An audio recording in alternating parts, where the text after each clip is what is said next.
sa BGC lang siya. So, if ever na malapit kayo or sa Manila area, Metro Manila area kayo nakatira, hoy,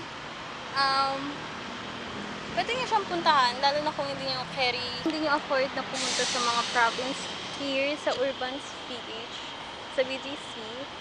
Ayun lang, makikita nyo yung process, paano yung pagtatanim. Here, may mga bagong, ay, hindi naman totally bago, pero meron lang silang mga tanim. Like that.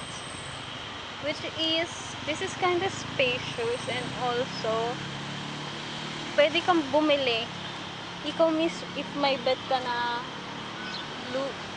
halaman na gusto mong kunin, like this, you can only pay for just 100 pesos. And then, ikaw mismo yung kukuha ng halaman na gusto mo. Mga farms, pero yun nga, parang hindi mo pa-afford. Hindi mo pa carry na pumunta sa mga province. I think this is a great place. Look, wow! Wow!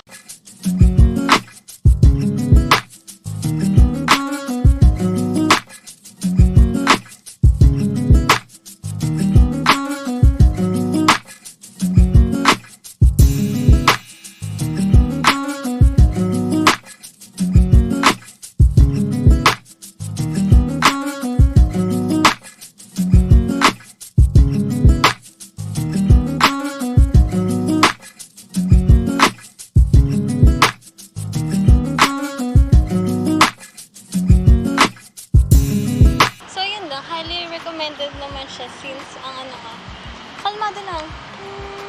Pwede ka mag-meditate. Pwede ka emote. Tapos, merong kainan din dito. Here.